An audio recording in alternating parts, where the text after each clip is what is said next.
books in the Old Testament like Samuel and Kings and Chronicles. Just keep going by those a little bit, and you'll see Ezra, and you'll come to Esther. Not a real well-known book, but it's just a wonderful book. Everybody there? President John F. Kennedy, before he was the President of the United States, was a U.S. Senator. And at that time, he wrote a book called Profiles in Courage. Anybody ever heard of it? Good book, real good book. He takes a look at the lives of 6 U.S. senators around the Civil War time. One during, one right after, most of those right after. And he looks at the lives of those individuals and how they had courage to stand. They voted to impeach Andrew Jackson, and he said, I'm not going to go with my party, I'm going to stand against it. His life was threatened. His future was ended as a politician. But he said, I'm going to do the right thing. And he had the courage to say, I'm not going to go with the crowd. I'm just not going to do that. I'm going to stand up for that. In our lives, I'm more concerned about spiritual courage. If we were to write profiles of courage and we were to look at spiritual people in the scriptures or in our lives, certainly we'd look at Abraham. Abraham was asked to leave where he lived, to leave his family, to go, and God said, just go, I'll tell you where later. Can you imagine the courage? If God asked you right now to uproot everything and to move to Minneapolis or Seattle or anywhere else and said, look, just pack up everything and go, we'll find a house when we get there, I don't think many of us would go. Now, if you were to say Orlando, Florida, I might consider just to get out of the snow and cold. But you know you wouldn't. You know you'd argue. We've talked about moving in the past, and Doris and I always come back to, this is where our grandkids are. I don't want to move. We're comfortable where we are. Abraham said, no, okay. I don't know what's out there. I don't know where you're going to send me. I don't know where I'm going to live. I don't know if I'm going to make a living. I don't have any of those things. But he had the courage to say, yep, I'm going to go. Certainly he'd be in profiles of spiritual courage, wouldn't he? What about Shadrach, Meshach, and Abednego? Remember those guys? The king has fired up the furnace because they won't bow down 10 times higher than it's going to be, and he's going to throw them into that furnace unless they bow down and worship. And I love the words, our God can save us, but even if he doesn't, even if he won't save us, do what you got to do, king. Now, God did save them out of the fire. But can you imagine the courage? Doris and I have often asked each other, if someone came into our home, put a gun to our heads, and asked us to denounce Christ, what would we do? I mean, in the reality of it. I can tell you, I think I'd say, go ahead, shoot me. But I don't know that I'd do that if it really happened. I hope God would give me the grace and strength. Wow, those guys had courage, didn't they? When we take a look all through the scriptures at people who said, yep, I'm going to have. What about David? Would he be in the profiles of courage if you had to make a list? Walks into the camp of the Israelites, all the soldiers quivering because there's this great big giant called Goliath, cursing God, cursing the Israelites, calling them out every day and humiliating them. And he says, who is this dog? And he goes out with a sling and he takes the big guy down. That's courage. I love the song we sang just before this, and it was planned specifically for that. The opposite of fear is courage. But how do we live that way? In any time that we live right now, is courage not needed? Don't you respect and admire when you see someone with courage stand up? I'm going to, again, this isn't a political party, but I think that if I were to write profiles of courage of a senator, it would probably be Joe Manchin right now in this culture. Pretty brave guy. Taking all kinds of heat. May cost him his seat, but he's saying, nah, this isn't a Republican or Democrat issue. It's an issue that's best for this nation. A lot of courage. But Christians have a lot of fears. Let me just name a couple of them for you. I call it Whitneyophobia. Whitneyophobia. That's fear of witnessing. That's a pastor's job. I'm afraid I'll say something wrong. Whitneyophobia. Prayerophobia. I can't tell you the number of people in all the places I've had the opportunity to minister who are afraid to pray out loud. Why? Because they think somebody will laugh at them. They'll say the wrong word, or they won't do it right. We did a series on prayer here, and they're afraid to pray. How about offering a phobia? Well, I can't take that money out of my checkbook. I don't know if I'll have enough next month. It takes courage to give, especially on fixed incomes and limited budgets. It takes courage to say, that's God's first. It's not mine. It's God's first. It takes courage. So how do we get to the place where we have courage? Out of all the people I mentioned in the Old Testament, and I could have done a bunch more, like Daniel or Elijah, you know which one I like best? Right here in Esther. What a woman she was. I want you to understand something. In the culture today of women's rights and feminism and all of those things, back then, for a woman to speak up, for a woman to stand up and do something, it would have, number one, cost her her life, cost her all kinds of things. And yet I look at Esther, what a woman she was. Follow along if you would, please. If you'll, in Esther, chapter 4, I'm going to begin with verse 7, and I'm going to go through verse 16. Everybody there? Mordecai told him everything that had happened to him, including the exact amount of money Haman had promised to pay into the royal treasury for the destruction of the Jews.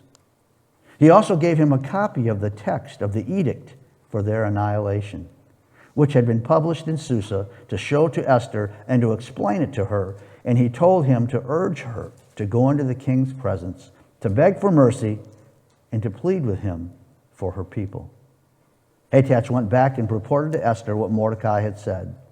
Then she instructed him to say to Mordecai, all the king's officials and the people of the royal provinces know that for any man or woman who approaches the king in the inner court without being summoned, the king has but one law, that he be put to death. The only exception to this is for the king to extend the gold scepter to him and spare his life. But 30 days had passed since I was called to go into the king. When Esther's words were reported to Mordecai, he sent back this answer: do not think that because you are in the king's house, you alone of all the Jews will escape. For if you remain silent at this time, relief and deliverance for the Jews will rise from another place, but you and your father's family will perish. And who knows but that you have come to royal position for such a time as this? Then Esther sent this reply to Mordecai: go gather together all the Jews who are in Susa and fast for me. Do not eat or drink for 3 days, night or day. I and my maids will fast as you do. When this is done, I will go to the king, even though it is against the law. And if I perish, I perish. I want you, first of all, to understand how significant it was for a woman to say that in the culture in which she lived. Women today, if you think you're deprived or you're secondary, you have no idea. No idea what it was like to live back then. And I'm not saying that there are times when women are abused and that there are times when women don't make as much money. I'm not arguing that. I'm just telling you that where you are right now, every woman sitting in here is at a place that was so far above Esther that she would only dream about it. And remember, she's the queen. Let's take a look at the two things that I think will help us that we need to be courageous. First of all, the proper review of our situation. That's letter I. That's number one, the proper review of your situation. Esther's looking there, and look at the plot in verse 7 and 8. This terrible guy named Haman, he was the Hitler of their day. Remember Adolf Hitler? Was going to destroy all the Jews, took all the steps to do that, and over 4 million of them were killed during World War II in concentration camps and all kinds of torture and scientific experiments. Hey, this guy is the Hitler of Esther's day. He hated Mordecai. He hated the Jews, and he forged a plan behind the scenes that would allow him to annihilate every Jew that was living in Persia. The power of that day. The central of government and authority and power was Persia. And he had made a plan, and he got it approved that all of the Jews could be killed. And they couldn't even defend themselves. They just would be annihilated. That was the plot. And the plot was, first of all, number one, destruction. See that? It says that in Mordecai told him everything about the destruction of the Jews. Mordecai, who is a godly man, who also, by the way, do you know that God's never mentioned in this book anywhere? Nowhere. All it is a picture of the sovereignty and the grace of God, but he's not mentioned. Mordecai, as a godly man, at one time saved another king's life, this king's life, and he was never rewarded for it. And now he's at the place where his people that he loves are about to be destroyed. And he said, listen, you're in a spot that can help here, Esther. Destruction is about to come upon your people. Look at the details he gives them. The exact of money that Haman had promised to pay to the royal treasury for the destruction of the Jews. It says in verse 8, the first part, he gave a copy of the text of the edict for their annihilation. And for some reason, Esther in this court is shielded from the outside world. Of course she is. She's the queen. She's got maids and servants. She's part of a huge harem. There were, historians say, hundreds of other women who were included in that harem that the king could call on anytime he wanted to, but she had the title of queen. Can I tell you the relationship couldn't have been very close? She hadn't even spoken or seen the king in 30 days. I'd go nuts if I couldn't see Doris for 30 days. I would be longing for her, but thank God I realized that part of a good relationship in a marriage is that we communicate every day, many times a day. Sometimes really well, sometimes pretty poorly. Sometimes not well at all. And when we're not getting along, you know what we call that? Intense fellowship. Intense fellowship, because it's not good. But 30 days? The details that surround the plot is amazing. So here's the plan. Letter B, the plan. It says, to show Esther and explain to her, and he told him to urge her to go into the king's presence to beg for mercy and plead with the people. He sends a message to Esther, who is secluded from all of it. I don't think it's because she's naive. I don't think it's because she doesn't care. I think she lives in a whole different circle of which she is not aware of the politics that go around her, of which she's not aware of who's ruling and what's going on in the kingdom. She lived in luxury. She had people taking care of her. And Mordecai, if you read before that, goes out in ashes, he's just a mess, and he's weeping and wailing outside of the court of the king, outside of the building in the outer gate. Maybe she was embarrassed by him. It's Mordecai's Esther's uncle, by the way. So she sends, and he talks to this eunuch talks to her and talks to him and brings the message back. And first of all, the first part of the plan is to educate the queen. It says, explain it to her. Urge her. You know what I think courage is? Being educated, knowing what's going to go on, and still do what's right anyway. I know it takes courage for military people to rush a hill where the enemy is fortified. Unbelievable courage. But courage in the life of believers, part of having courage is being educated. Knowing who her God is, knowing what's going to take place, knowing the picture of the situation. If you want to have courage in a tough situation, get all the facts. Know that what you're walking into. Know what's going to happen. Be aware of it. That was Mordecai's first plan. Let's educate the queen. Let's get her up to speed on what's going on out here with the little people.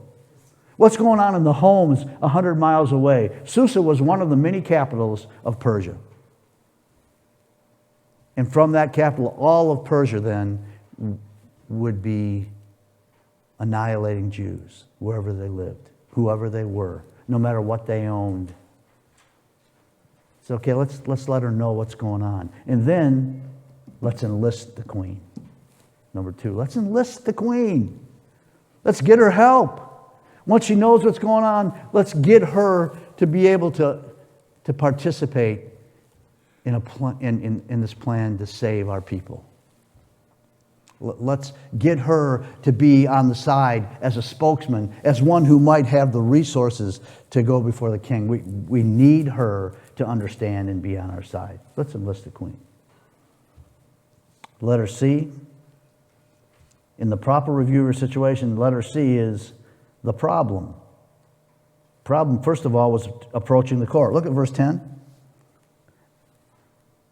Then he instructed him to say to Mordecai, all the king's officials and the people of the royal provinces know that for any man or woman who goes to the king in the inner court without being summoned, there's one law: they be put to death. The problem was, to approach the court meant probably her life. The problem was that for her to approach that court without being summoned, if the king didn't hold the royal scepter out, they were just immediately taken out and killed. Right then, right there. There wasn't a hearing. There wasn't a trial. There was no appeal process like we have in this country. Anyone that went to the court uninvited, if the king sat with the scepter, they were taken out and killed. She had no idea what would happen. So the problem is, do I approach the court? And the second part is assessing the cost. If I do it, I could die. If I make this choice, it could mean my life. I can remember in Nigeria, one of the first places I had the opportunity to serve as a pastor and go over and teach pastors there. It was a dangerous time for Christians. And as we went into certain areas of the country, we rode in vans that had the windows completely closed off, because if they had seen us, we could be killed. I didn't tell Doris that when we went. But there were times that I wondered if we were going to get out alive. They were killing Christians all over the place. They were kidnapping Christians all over the place for ransom. And when we went and we decided, we assessed those costs, and we realized that it could be that we didn't make that trip home. But we prayed and we assessed it, and we said, the cost is worth it. And during that trip, there were about a dozen guys that I know as pastors, and I still have contact with them by email. Their churches are flourishing. They're using the material we gave them. It was worth the chance for me. She assessed the cost. You see, the proper review of your situation will help you bring courage. A very good friend of mine who's in Florida, they left about 2 weeks ago to go down. They go for 2 months of the year. I got a call from him, and he said,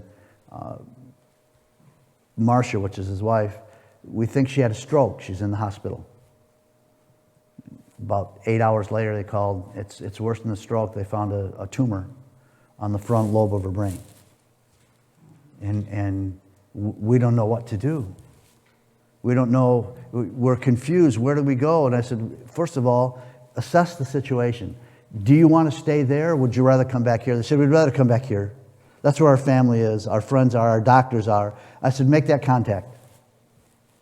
They did, and the doctors up here said, things are so bad with COVID, we don't have a place for you, and I wouldn't want you to be in that spot. Second of all, you'd have to see another neurosurgeon, which would take weeks to get in. So you need to figure that if you come back, it'll be 6 to 8 weeks before we can even look at surgery. And the doctor down there said to them, she doesn't have 6 to 8 weeks. So they assessed the situation before they have to make the courage of a decision. They knew what was going on. Esther and Mordecai have assessed the situation. They know exactly what's going to happen, what might happen. There's uncertainty, but they've assessed that situation, and they were then able to be courageous. There have been a lot of times in my life that the reason I didn't have courage is I didn't assess the situation right. The reason I wasn't courageous is because I didn't have the information that I needed. The reason I wasn't courageous is because I refused to acknowledge who God was. You see here, Esther and Mordecai, they're going to acknowledge that. I don't know what situation you're in that needs courage. Maybe it's in a relationship with someone. Maybe it's facing medical things. Maybe it's a job decision. Maybe it's in caring for your spouse. I don't know where that is, but I'm going to tell you right now, if you want the courage to make the right choice, assess the situation. And your situation will be different than anyone else's. You can learn from experience from people. When I had my prostate cancer, I can remember talking to people that went through it. It was very comforting to me. But assess it. The second step needed to be courageous as Christians is a powerful reminder of His sovereignty. That's Roman numeral 2. The powerful reminder of His sovereignty. First of all, letter A, it's persuasion. Look at verse 12. When Esther's words were reported to Mordecai, he sent back his answer, "Do not think that because you're in the king's house, you alone of all the Jews who will escape. For if you remain silent at this time, relief and deliverance for the Jews will rise from another place." An honest evaluation. I can be persuaded of many things. And I can be persuaded only when I understand what's going on, only when I understand the emotional investment. Mordecai is saying here, let me persuade you of something. Let me help you understand something that maybe you're not seeing, that maybe you're not aware of. But don't think you're going to walk away from this. Don't think because you're in the court, don't think because you have the title of queen, you're going to walk away from this. It's going to cost you and your family your life. Pretty strong persuasion, huh? There is an honest evaluation. Do you remember when Sully landed the plane on the Potomac River? Just not that far back. What a brilliant pilot he was. But he looked at the situation honestly. He evaluated and he said, we aren't going to make it to the airport. There's too many buildings here. The only place that I can put this down safely, and it may sound crazy, but it's right on the river. He assessed the cost. He did everything that he did. He took all of the information and after an honest evaluation said, I'm going to put it down here. And he did. Look at verse 14, though. Not only an honest evaluation, but a holy expectation.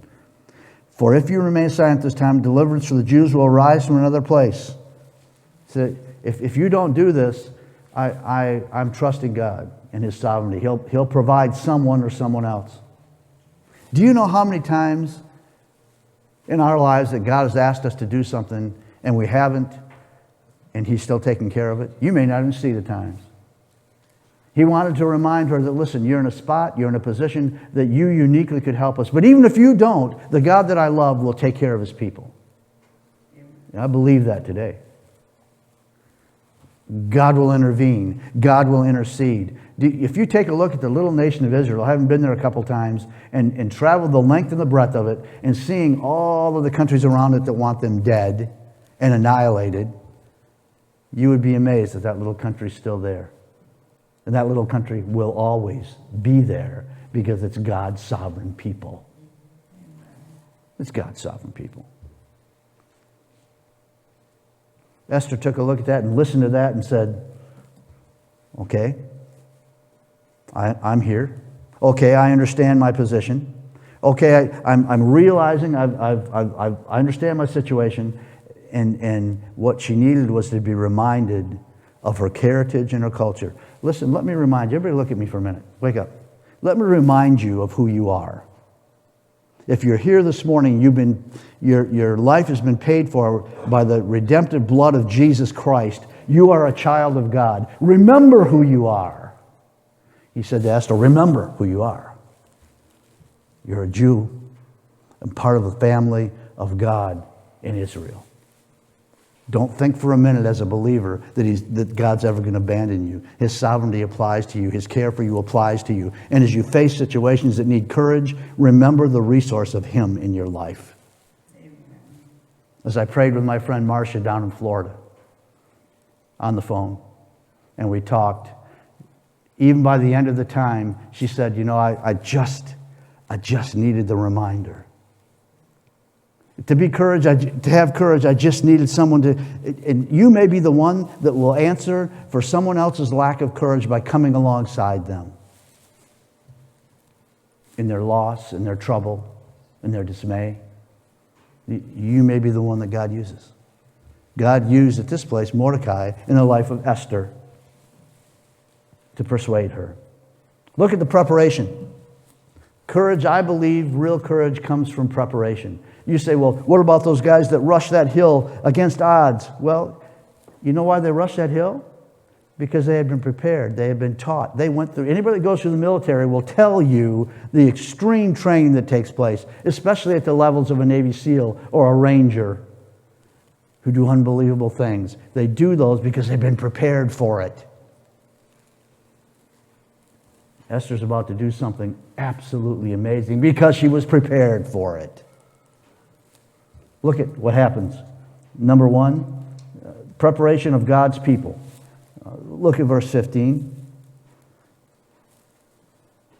It says, for if you remain silent this time, deliverance to the Jews will rise from another, but you know your family will perish, and who knows for that? But then Esther sends this message to Mordecai. Go gather all the Jews who are in Susa and fast for me. Do not eat nor drink for 3 days, night or day, and I, my maids, will fast and do the same.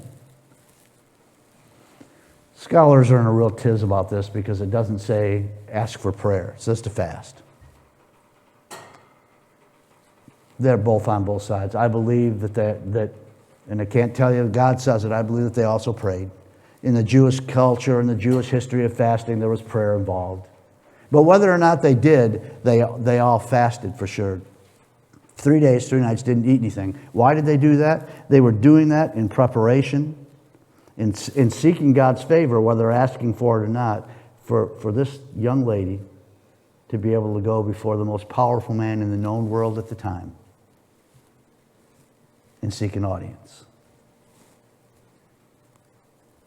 You need to be in preparation. You need God's people to help.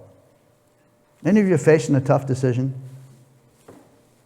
Doris and I are, even about ministry and about where we're going to go and what we're going to do and all of those things. We face some of that.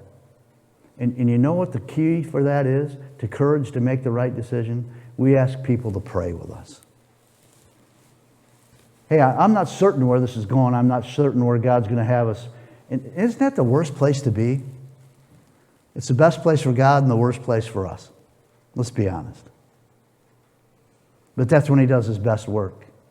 God's people get involved. That's what she said. I want you, Mordecai, to go back into Susa, where you're well known. I want you to gather the Jews and God's people, and I want them to fast for me.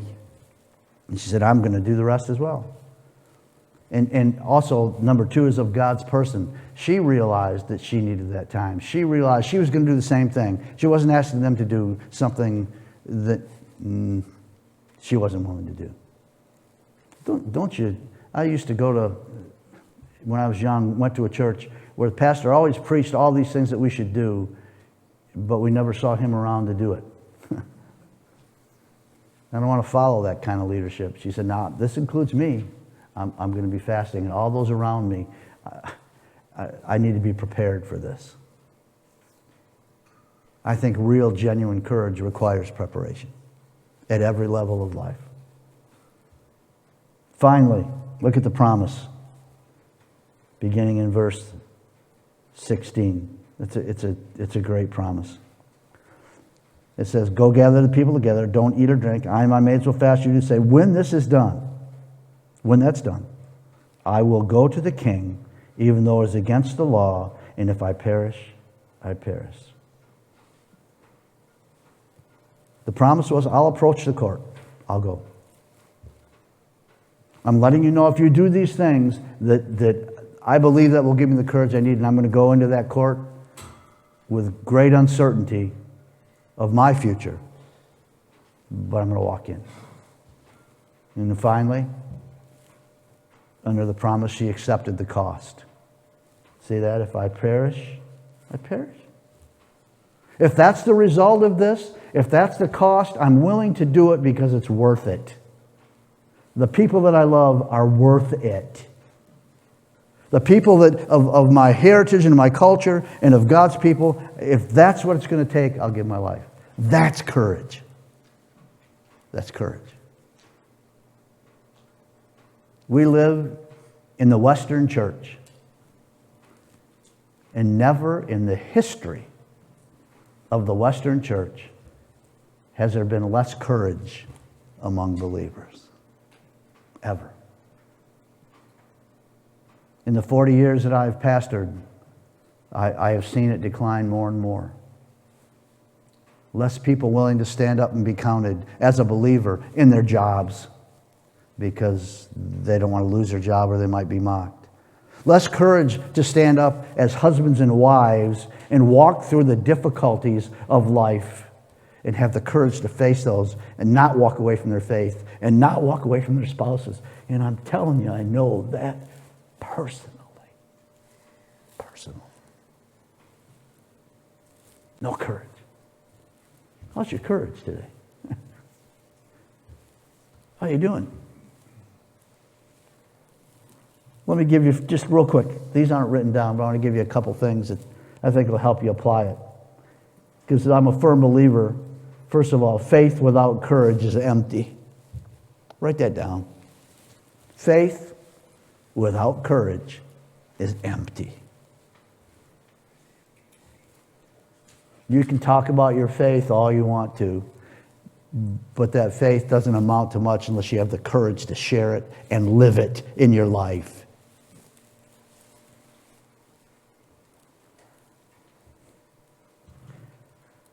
First of all, the characteristics of somebody that has courage is, first of all, they listen. A courageous person listens. They listen. They listen to people around them. They listen to the scriptures. They listen to godly people in order to be courageous. Second of all, those who are courageous prepare. Did you see that here? They listen, Esther listened. They prepare, Esther prepared. If you want to be courageous, commit yourself to listening to the truth of God, the truth that comes from God's people, and then prepare. Third, they act. Courageous people act. I grow weary of people who talk about faith, talk about spiritual things. They're always wanting to learn the latest thing, but they never want to act on the things that they hear. Was that you this morning? Maybe? You learn the stuff, you memorize the verses, you walk through life, but when the time comes to have to act, you back away. Courageous people, this is the last one. Courageous people always, they tell me as a pastor you should never use the word always. I'm going to tell you always. Courageous people always place other people first. You get that? Courageous people always put other people first. That's what Mordecai did. That's what Esther did. This country, this church needs us to be courageous. This is going to be a tough year. It's going to be a year where people lose their jobs because they refuse to do something that violates their Christian conscience. This is going to be the year where Christians will be singled out perhaps even more than in the past 2 or 3 years. I promise. You can write that. I'm not a prophet, but I'm just saying you watch and see in the news and the things that come up. I promise you it's going to happen. And it's going to take those of us. We don't have to be important. You don't have to be behind a pulpit. You don't have to have lots of money. It will take all of us to be courageous as we walk through this next year. I really believe that. And what better place to find that courage from the outside and the encouragement from one another right here to be courageous.